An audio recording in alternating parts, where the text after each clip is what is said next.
স্বাগত দীপ্ত সংবাদে আপনাদের সাথে আছে আমি তানিয়া আফরিন। অবশেষে আজ দুপুর ৩টা থেকে চালু হচ্ছে মোবাইল ফোন ইন্টারনেট সেবা। তথ্য ও যোগাযোগ প্রযুক্তি প্রতিমন্ত্রী জুনায়েদ আহমেদ পলক কিছুক্ষণ আগে এ তথ্য নিশ্চিত করেছেন। সকালে ঢাকায় মোবাইল ফোন অপারেটরদের সঙ্গে বৈঠকের পর প্রতিমন্ত্রী আরও জানান, প্রত্যেক গ্রাহককে ৩ দিন মেয়াদের ৫ জিবি ডেটা বোনাস দেওয়া হবে। সম্প্রতি কোটা সংস্কার আন্দোলনকে ঘিরে সহিংসতা ও বিভিন্ন স্থাপনায় হামলার এক পর্যায়ে ইন্টারনেট সেবা বন্ধ করে দেয়া হয়। এতে ব্যাপক ক্ষতির মুখে পড়ে বিভিন্ন খাত।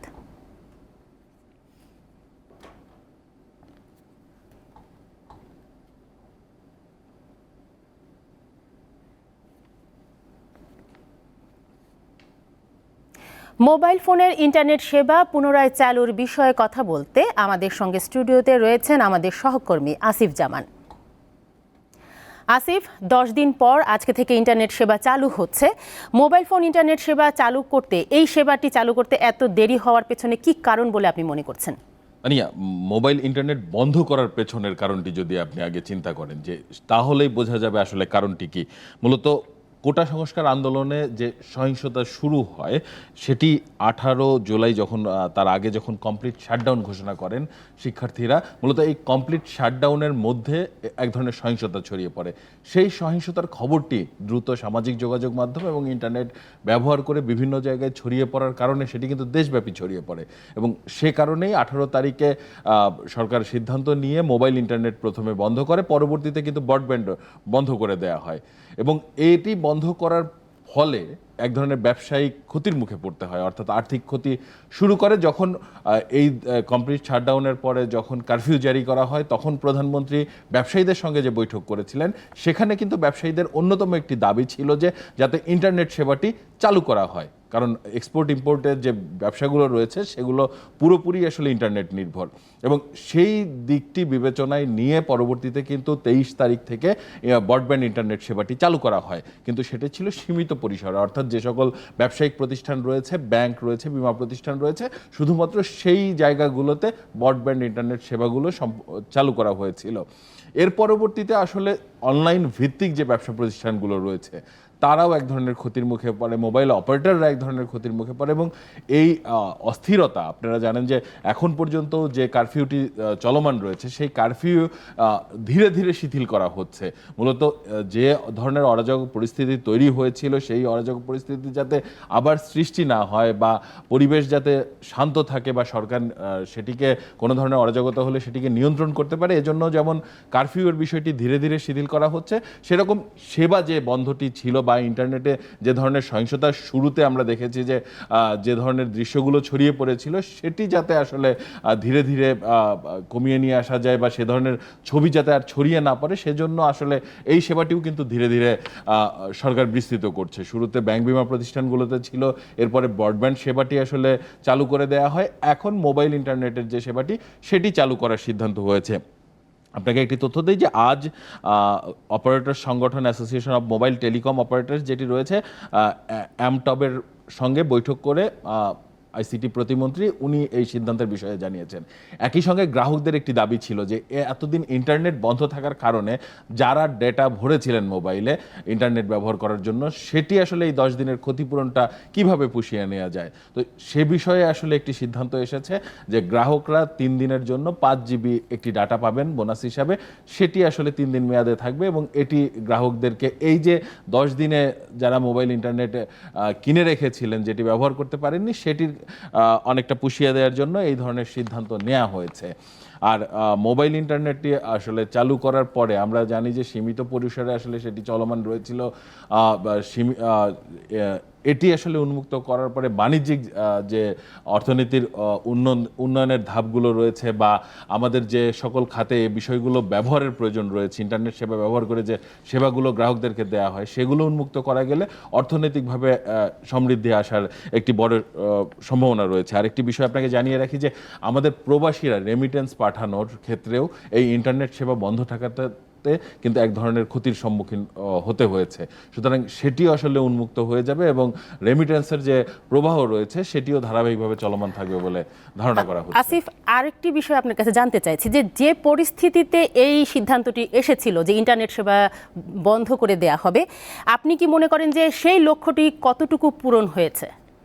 দেখুন, যে সহিংসতার বিষয়গুলো এসেছিল আমরা দেখেছি যে কমপ্লিট শাটডাউনের মধ্যে শিক্ষার্থীদের মধ্যে এক ধরনের একটি চক্র ঢুকেছে যারা পরবর্তীতে নাশকতা করেছে, এটি সরকারের পক্ষ থেকে বা আইন শৃঙ্খলা বাহিনীর পক্ষ থেকে বারবার দাবি করা হচ্ছে এবং সরকারি স্থাপনাগুলোতে হামলার ঘটনা ঘটেছে।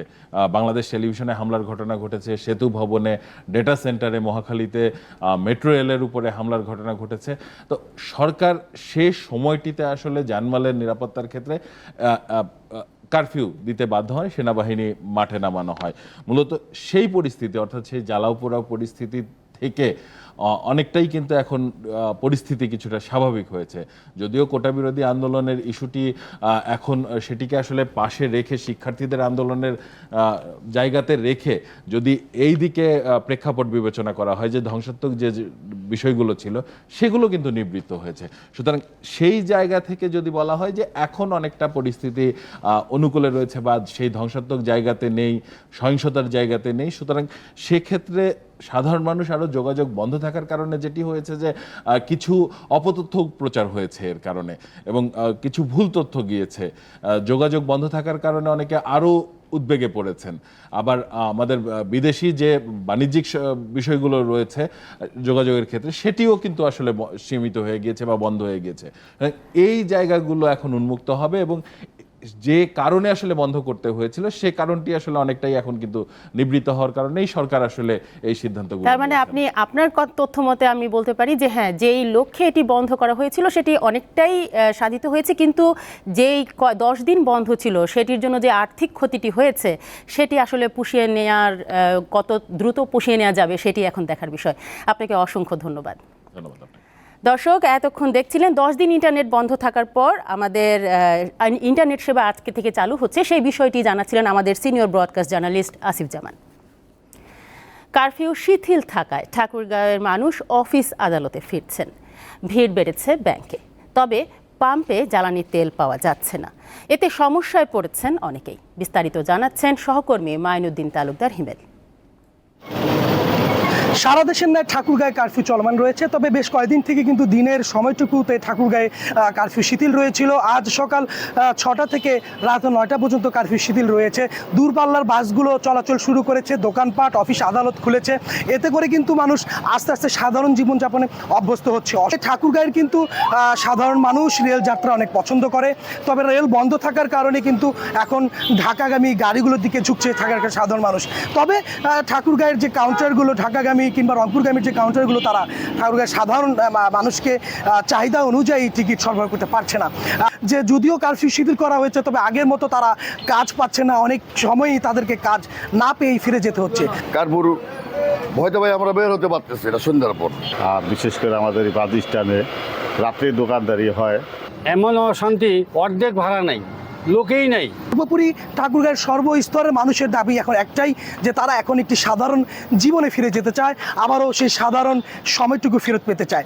এই ছিল কারফিউ পরিস্থিতি নিয়ে আমার কাছে সর্বশেষ। নিত্য প্রয়োজনীয় ভোগ্যপণ্যের দাম সহনীয় পর্যায়ে রাখার লক্ষ্যে দেশ বন্ধু গ্রুপ ঢাকা শহরের বিভিন্ন স্থানে ভর্তুকি মূল্যে ভোগ্যপণ্য বিক্রি শুরু করেছে। এসব পণ্যের মধ্যে রয়েছে চাল, ডাল, চিনি, ড্রাই কেক ও কোমল পানীয়। বৃহস্পতিবার কারওয়ান বাজার এলাকায় এই কার্যক্রমের উদ্বোধন করেন জাতীয় ভোক্তা অধিকার সংরক্ষণ অধিদপ্তরের মহাপরিচালক AHM শফিকুজ্জামান। দেশ বন্ধু গ্রুপের জ্যেষ্ঠ কর্মকর্তারা অনুষ্ঠানে উপস্থিত ছিলেন। ভোক্তা অধিকারের মহাপরিচালক এ উদ্যোগের জন্য দেশ বন্ধু গ্রুপকে স্বাগত জানিয়েছেন।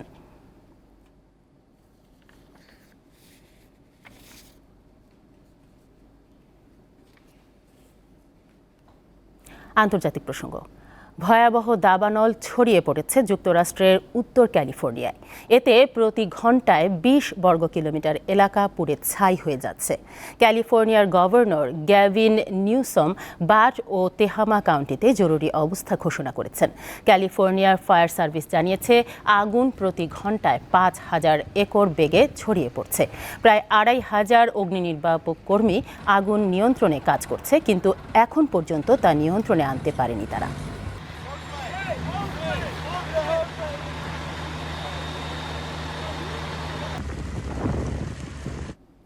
ইসরায়েল নিয়ন্ত্রিত গোলান মালভূমিতে একটি ফুটবল মাঠে রকেট হামলায় শিশু কিশোর সহ ১২ জন নিহত হয়েছে।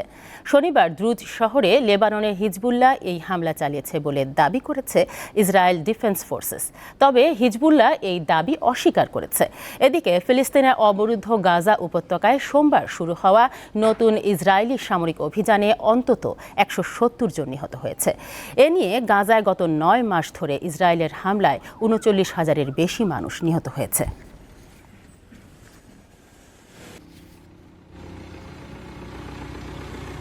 নারী এশিয়া কাপে এবার শিরোপা দখলের লড়াই।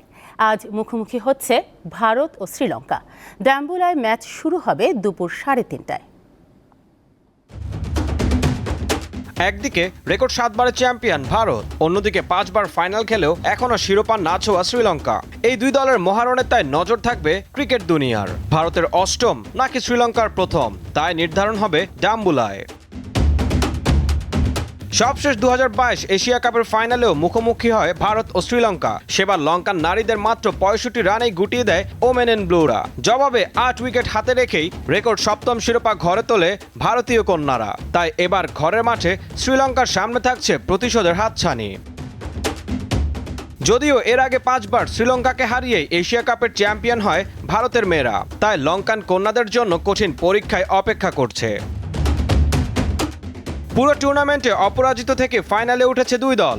গত আসরের মতো এবারও সেমিফাইনালে পাকিস্তানকে হারিয়ে ফাইনালে নাম লিখিয়েছে শ্রীলঙ্কা। আর বাংলাদেশকে এক প্রকার উড়িয়ে দিয়ে শেষ লড়াইয়ের মঞ্চে ভারত। তাই এবার জমজমাট ফাইনালের অপেক্ষায় আছে ক্রিকেট বিশ্ব। ঈশান হাসান, দীপ্ত স্পোর্টস। এই ছিল এখনকার মতো। আমাদের পরবর্তী সংবাদ বেলা ৩টায়। দর্শক, আরও তথ্য ও বিনোদনের খবর পেতে যুক্ত থাকুন দীপ্ত ডিজিটাল প্ল্যাটফর্মগুলোতে। ধন্যবাদ সবাইকে।